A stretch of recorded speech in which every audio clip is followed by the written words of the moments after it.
Leopard geckos are some of the most common pet lizards you can possibly own, maybe the most common, but they're also amazing. And there's 5 things I bet you didn't know about them. My name's Adam, this is Kimmy, you're watching Wickens Wicked Reptiles. Stick around.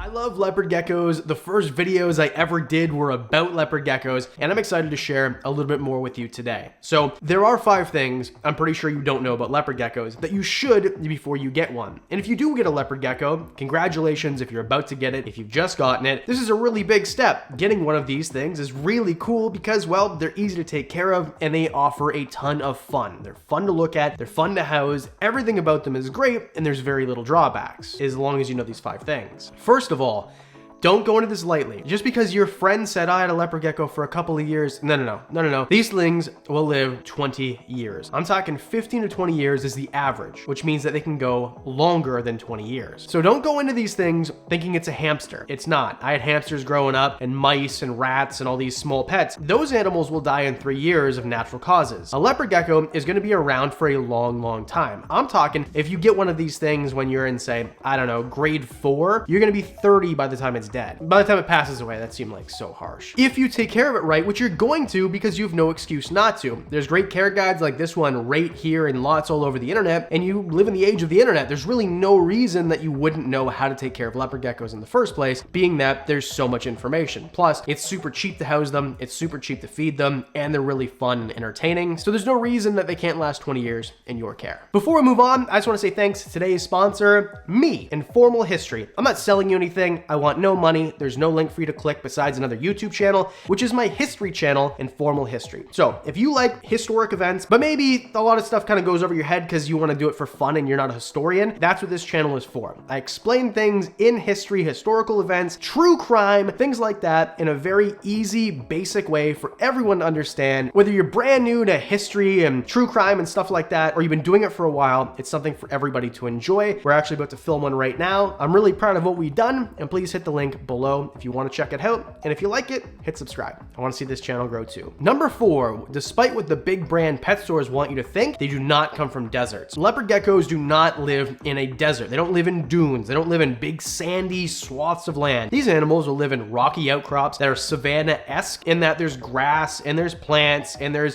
bricks and sticks and all those sorts of things out there. They're not living on sand dunes like something like, I don't know, a stenodactylus, like a dune gecko. Those things actually do live where it's really, really sandy. These animals don't. In the parts of Pakistan, India, places like that where they live might have grasses, that might have dirt. There'll be pebbles and little sticks, and then they're also gonna have things like branches that they will climb, which we'll get into in a second. So don't think that you're going to go buy this calcium sand, which you shouldn't buy anyway. If you haven't watched the care guide, please do. Calcium sand, I think that it's an amateur move. It's way too expensive. It's not really the best for your animal anyway, and you can just go buy play sand for $5 and it's gonna fill your tank 3 times over. So every time you want to clean it, it's, $1 and change every time. So if you want to make it look like this, you can. If you want to put one of your leopard geckos into an enclosure that's 4x2x2 and you have, brick sticks and sand and coconut core and sphagnum moss and topsoil and all this, you can definitely do that. And if you want to spruce it up and give it, by the way, you don't need a 4x2x2 enclosure for one leopard gecko.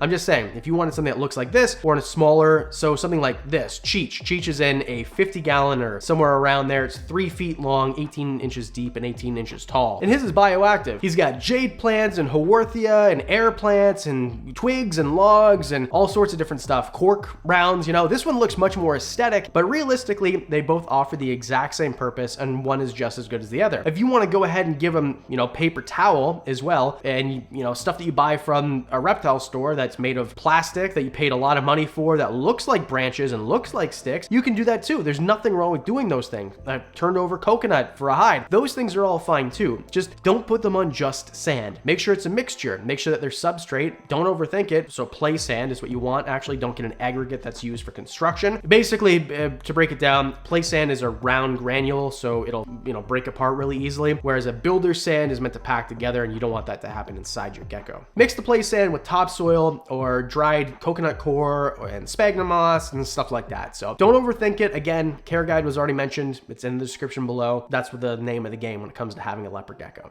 Number 3, leopard geckos will climb. I know that they're sold as terrestrial animals, and technically they are terrestrial, because just because you climb a little bit or you go over a rock or whatever, or over a log, doesn't mean that you're arboreal or semi-arboreal. So I wouldn't characterize them as that. If you give them formations that are made of rocks, slate, bricks, branches, things like that, they'll definitely climb them. I have a cohab setup in this enclosure right here. We'll talk about that in a second. And I see mine climbing all the time. They're climbing up on top of the bricks. They're climbing up on top of the twigs and the logs and things like that. And they're just, sometimes they're on the ground. Sometimes they're scaling the sides of the bricks. Either way, they're looking like they're having a pretty fun time. And they're what is basically is enrichment. You're giving them options other than to be on the ground. You're taking it from a two-dimensional situation and giving them an extra dimension. So I recommend you give them climbing options. I'm not saying make it an arboreal enclosure. Don't set them up like, I don't know, a bearded dragon or a tree monitor or something like that. But in the same sense, give them height. If you have an enclosure that's 18 inches or 2 feet tall, go ahead and give them a little bit of height. They're really going to use it, and it's going to be fun for you to watch, which is the name of the game. At the end of the day, you keep them because you like to watch them. So give them stuff to do to make it more fun for you to watch. Thing number 2 in the list of 5, they're not an investment animal. So this is more for breeders. We'll go back to just for keepers for number 1. But if you're someone who's thinking, I'll get one now and maybe I'll get another one for breeding, they're not an investment animal. And what I mean by that is there are certain species, hognose snakes, for example. If you bought, say, an albino hognose like I did, and you grew it up and you'd be making babies, I'm still making $300 on each of these babies that I'm selling them for. If you today buy, say, a black knight, $500, $750, these are morphs, by the way, and black knights used to be $2,000 and now they're like $500. I think that if you were to buy a black knight today and you waited, say, a couple years, now I'm ready, those animals are gonna be worth like $250 and eventually $100. Leopard geckos are really quick to reproduce.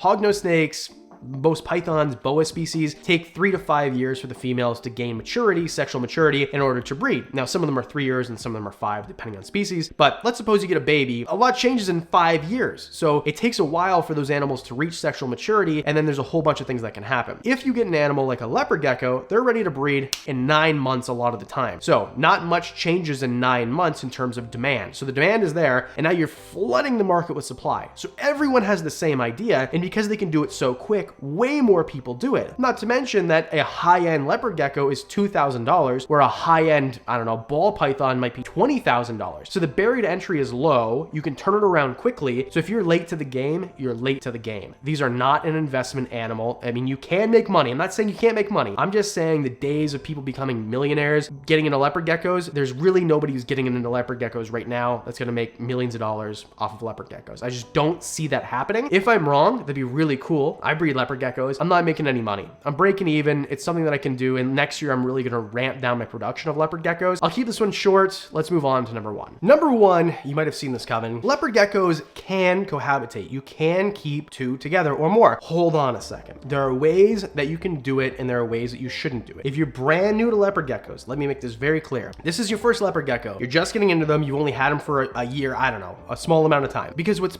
important with cohabbing any species, whether it's garter snakes, which no one would argue is a good species to cohab, or leopard geckos, you need to understand how these animals behave. And you need to be able to see signs of aggression, starvation, things like that. You need to know when to separate these animals. And you're not going to know that if you don't have experience. If you've been keeping leopard geckos 3 years, 5 years, I don't know, like it doesn't really matter the time. What matters is how much you've studied them, how into it you are. Then it changes, because care guides are meant for brand new people. And when you're brand new, don't cohab. But as you advance, leopard geckos in the wild, we know are not territorial and they're not solitary. They're an animal that is always, by rule, seen in groups. They're always in groups. And in these groups, they are found in very small spaces, right? Now they have expansive ranges to go, but leopard geckos in the wild aren't going to be running out in the all willy-nilly because they're a prey item, right? So they're going to stay mostly in small little areas. In these chambers, it's much smaller than anything you give them in the first place, so they're much more likely to be bullied in the wild than in captivity. Now that that's done, the way that you do it correctly is, first of all, maybe you can get away with a big enclosure putting 1 male, but I'm not even going to talk about that. Say 2 females. Say you have a 4x2x2 and you want to have 2 females. I think that works fine. Make sure they're the same size-ish area, right? Make sure they have lots and lots of spaces to go for basking, for water, for food, for hiding, and make sure they can get away from each other. If you do all that, I think your success rate is going to be into the 90s. With that said, always observe, especially at the beginning. If you're seeing these animals and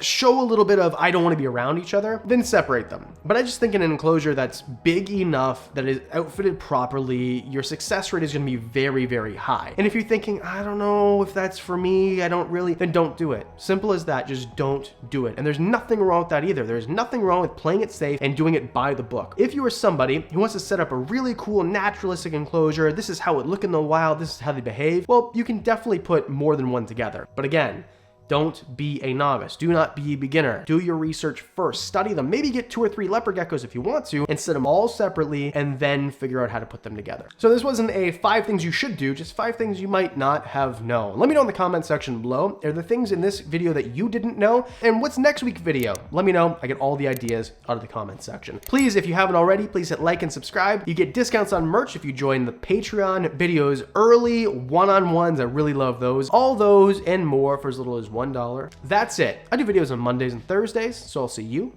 in the next one.